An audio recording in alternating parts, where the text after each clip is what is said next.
एक समय की बात है जब शीना अपने भैया मनोज और भाभी पूनम के साथ उनके फ्लैट में रहती थी। शीना के माता पिता बचपन में ही गुजर गए थे और तभी से उसके बड़े भाई मनोज ने ही उसे माँ बाप का प्यार दिया। मनोज अपनी बहन शीना को बहुत प्यार करता था। शीना भी अपने भाई पर जान छिड़कती थी। मनोज एक कंपनी में जॉब कर रहा था और शीना अपनी पढ़ाई। शीना की भाभी शीना से बहुत ही चिढ़ती थी, पर क्योंकि उसे पता था मनोज अपनी बहन के खिलाफ एक शब्द नहीं सुनेगा, इसलिए वो कुछ नहीं बोलती थी। एक दिन की बात है जब मनोज ऑफिस के लिए निकल रहा होता है। शीना चलो जल्दी आओ, मैं ऑफिस के लिए निकल रहा हूँ, तो मैं भी कॉलेज छोड़ दूंगा। जी भैया, बस 2 मिनट। आप निकल जाओ ना ऑफिस के लिए, शीना को तो टाइम लगेगा। कोई नहीं, मैं रुका हुआ हूँ, उसे लेकर ही जाऊंगा। शीना भागते हुए आती है। चलो चलो भैया, मैं तैयार हूँ। हाँ चलो। दोनों भाई बहन स्कूटी पर बैठकर निकल पड़ते हैं। उनके जाते ही पूनम बड़बड़ करने लगती है। रोज लेट करवा देती है, फिर भी उसे लेकर ही जाते हैं। पता नहीं क्यों इतना पैसा लगा रहे हैं इसकी पढ़ाई पर, इसको तो शादी करके चले जाना है। पूनम पूरा दिन बड़बड़ाती रहती है और जब शाम को दोनों भाई बहन आते हैं तो उनको पूनम लेटी हुई मिलती है। अरे भाभी, क्या हुआ आपको? आप ठीक तो हुए ना? इतना काम था कि मैं थक गई हूँ। सब मिलकर खाना खाते हैं और फिर मनोज बोलता है, कल तो तुम्हारा रिजल्ट है। हाँ भैया, मुझे उसी की टेंशन हो रही है। अरे टेंशन मत लो, सब अच्छा होगा। अब अगले दिन शीना का रिजल्ट आता है और वो कॉलेज में टॉप करती है। मनोज और शीना बहुत ही खुश होते हैं, पर पूनम की हमेशा की तरह शक्ल बनी रहती है। बताओ तुमको अब की क्या गिफ्ट चाहिए? हमें तो आप बस कल घुमाने ले चलो। हाँ बिल्कुल, आखिर तुमने कॉलेज में टॉप किया है, कोई मजाक थोड़ी है। आप बहुत अच्छे हो भैया।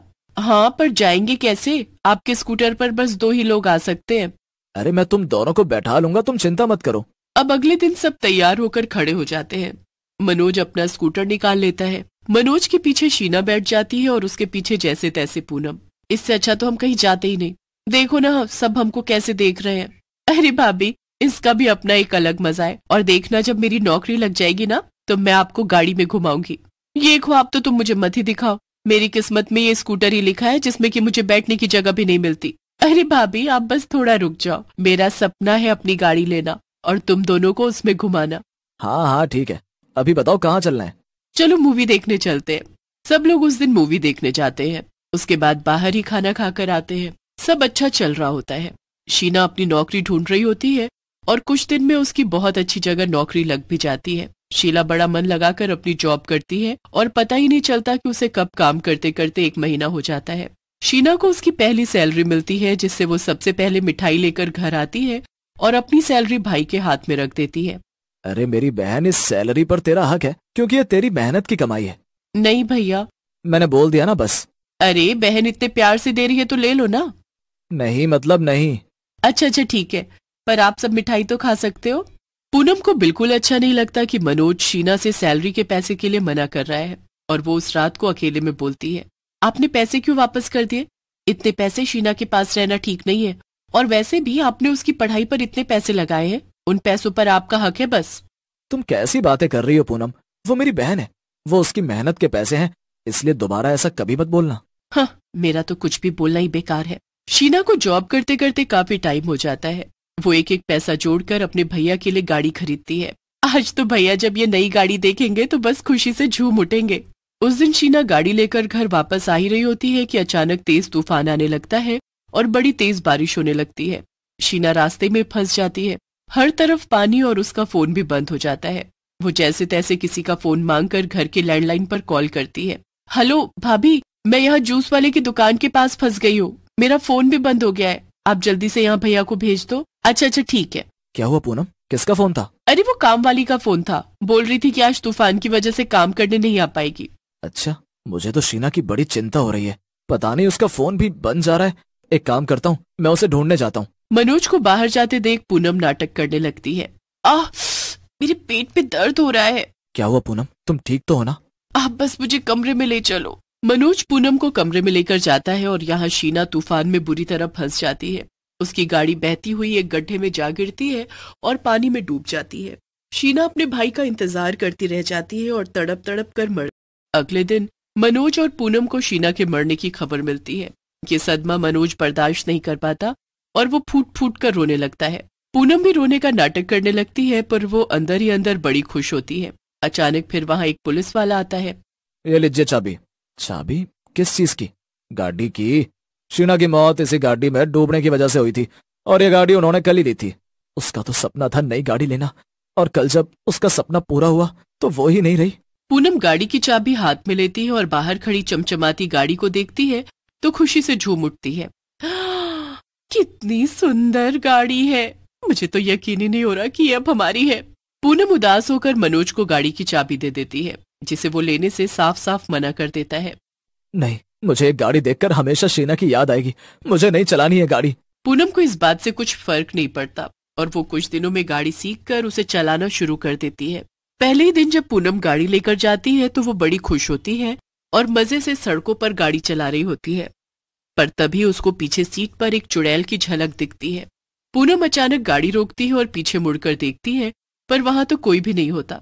अभी तो कोई था यहाँ पर, फिर अचानक कैसे गायब हो गया? पूनम गाड़ी घर लाकर खड़ी कर देती है और अंदर चली जाती है। अब रात को उस गाड़ी के हॉर्न के बजने की तेज आवाज आने लगती है।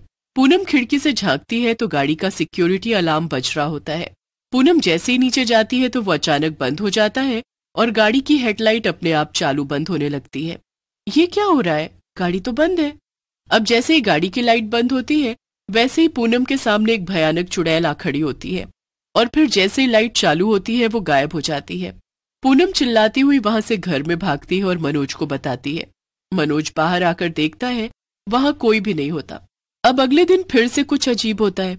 जब मनोज ऑफिस चला जाता है और पूनम घर पर अकेली होती है, तभी उसे गाड़ी के स्टार्ट होने की आवाज आती है। पूनम बाहर जाकर देखती है तो गाड़ी अपनी जगह से गायब होती है। पूनम बड़ी परेशान हो जाती है कि गाड़ी गई तो गई कहाँ। वो जल्दी से मनोज को फोन करके बताती है तो वो ऑफिस छोड़ फटाफट घर आता है। गाड़ी को सामने देख मनोज पूनम के ऊपर खूब चिल्लाता है। यहीं तो खड़ी है गाड़ी, तुमने ये क्या रोज रोज का नया ड्रामा लगा रखा है? मैं इतनी जरूरी मीटिंग छोड़कर आया तुम्हारी वजह से। मनोज गुस्से में वापस चला जाता है और फिर से पूनम की बात पर यकीन नहीं करता। पूनम मन ही मन सोचती रहती है कि आखिर ये गाड़ी कब और किसने यहाँ लाकर खड़ी की। उसे कुछ समझ नहीं आता। अब हर रोज उसके साथ कुछ न कुछ अजीब होता रहता है। एक रात तो पूनम को इतना गुस्सा आता है कि वो गाड़ी की चाबी उठाती है और निकल पड़ती है कि सारी चीजें इस मनहूस गाड़ी की वजह से ही हो रही है, आज मैं इसी को ठिकाने लगाती हूँ। पूनम गाड़ी में जाकर बैठ जाती है और गाड़ी स्टार्ट करके निकल पड़ती है। रास्ते में गाड़ी बहुत तेज भागने लगती है। पूनम बहुत तेज चिल्लाने लगती है, बचाओ बचाओ। एकदम से साथ वाली सीट पर चुड़ैल आ जाती है। चुड़ैल को देखकर पूनम चिल्लाने लगती है और डर की वजह से स्टीयरिंग पर कंट्रोल खो देती है। गाड़ी सीधा पुल से नीचे पानी में जा गिरती है। गाड़ी पूरी डूबने लगती है। पूनम की हालत बुरी हो जाती है। वो गाड़ी के अंदर बंद हाथ पैर मारने लगती है। फिर उसे वही चुड़ैल दिखती है। पता है, ऐसे ही मरी थी मैं। दम घुटता है तो ऐसा ही होता है, मुझे भी हुआ था। तुम अगर मेरे साथ ऐसा ना करती तो मैं आज जिंदा होती। तुम जानना चाहती हो ना कि मैं कौन हूँ? मैं वही हूँ जिसकी गाड़ी में तुम इतने दिनों से मजे ले रही हो। पूनम की आंखें बड़ी हो जाती हैं। फिर अचानक एक पल में गाड़ी ऊपर आ जाती है। पूनम हड़बड़ाती हुई पानी के ऊपर तैरने की कोशिश कर रही होती है। कुछ लोग पूनम को बचा लेते हैं। पूनम पीछे देखती है, चुड़ैल और गाड़ी पानी में होते हैं।